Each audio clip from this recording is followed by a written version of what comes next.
September 2012, armed militants stormed the American compound in Benghazi, Libya. 4 Americans were killed. Less than a year later, the country was in chaos. Our men were in danger again. That's when CIA operator Sarah Carlson was given her orders: get them out alive. Sarah Carlson is a former CIA analyst stationed in Libya. After the 2012 attacks in Benghazi that killed 4 Americans, Sarah remained behind to complete her mission, and it almost cost her her life. So we did have a Marine combat unit, but we couldn't do anything to defend ourselves against, rockets coming in. In her book, In the Dark of War, Sarah gives her inside account into the U.S. evacuation from Libya. Well, Sarah Carlson is here with more of her story, and she joins us now via Skype. Hello, nice to have you with us. Good morning. Thank you for having me on. You went to college to study English. How did you become a CIA analyst? It's a weird path, I know. So I actually interned with emergency management while I was going to school, and then 9/11 happened, and for a lot of people, I think, including me, that changed my path. My boss at the time recommended Defense Intelligence Agency, so I actually started there and then eventually moved on to CIA. My 3 brothers all joined the military, so that's why I wanted to do defense. You were assigned to Libya shortly after the Benghazi attack. What was the state of the country at that point? It was still very unstable. I think, a lot of people probably don't realize that we still had a presence there. The U.S. was still in the country. So I was in Tripoli, and the militias there kind of ran things, and there were so many different ones that at first it wasn't a problem, but then as they started to, join forces, then that's when we could see the signs that the civil war was coming. Your job was to be the tactical commander for the evacuation of the embassy. The day of the evacuation was July 26, 2014. Walk us through that day. So in the run-up to that, the Civil War did start, and we were there for about 2 weeks while they were engaged in a heavy bombing campaign. And then, of course, the terrorism threat was still quite high. The group that had conducted the Benghazi attacks had moved to Tripoli, so the threat of kidnapping and assault on the gate were really quite high, and we had to debate, how to leave and when to leave. And so when we finally got the order that we could, we had to destroy everything. So it was kind of like in the movies where you see the shredding of the paper and driving nails through hard drives and things like that. And then the actual day that we left, I was assigned to be a tactical commander, so that meant that I had to, provide protection for the people that were in my vehicle. So we were in armored vehicles, but we were very concerned there was going to be an ambush or something like that along the route.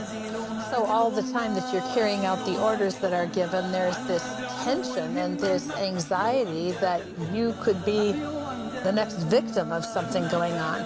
Your ordeal in Libya left you with PTSD. How have you managed that? It's been a process. I think my family has really helped me through it. When I got back, I kind of share this anecdote in my book that I hadn't really realized how much it affected me until I got home and I saw my mom, and they all put their arms around me and prayed with me there at the airport. And that really started that path to healing. And it has been quite a process, but I think every day is a little bit better. There's so much that someone who's actually been on the scene don't ever hear about in the news. You actually had a legal battle with the CIA over this book. What happened? They had approved it. It took about a year and a half. So I first submitted it in October of 2015, and then of course, the election was the following year, and so I didn't get my approval until after that. And then my literary agent asked me to sort of add in some additional things, and so that requires sending it back to the CIA. So I did that.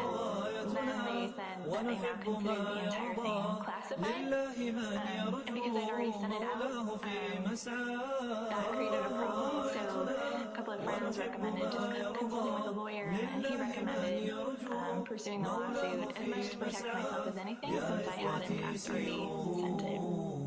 Well, interestingly enough, you mentioned that the embassy staff refused to share their food and water with your team, and they should all have risked their lives to get them to safety. I know that initially in the book that was a shock to everyone, but why do you think that happened? I'm still not sure to this day. I think there's a culture difference between State Department and CIA, but it's quite hurtful at the time, right? Like, you're literally risking your life, and like we hadn't really slept or eaten in days, and then to finally get there, and it was so hot and it was dry, and it's like that desert heat, and to not be given a water freely, it was really hard to kind of deal with that, and I didn't really understand why they were doing that.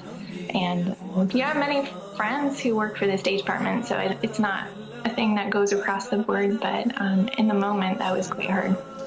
Where does this all leave you, Sarah? What's your plan for the future, and what's the takeaway that you have from the years of service and sacrifice that you gave? So I'm in emergency management now, and it's been really nice to come back to my hometown and to be able to help with like safety plans here. So it's preparing for all hazards, and having had a lot of experience with them and shelter in place and evacuation, I'm able to apply all that to protecting my hometown and my family that lives here. So I've really enjoyed that. Well, it's a great story of adventure. I want to say you can read more about Sarah's life and her adventures in Libya by getting her new book. It's called In the Dark War, and it's available nationwide. So nice to have you with us, Sarah. Thanks. Thank you so much for having me on.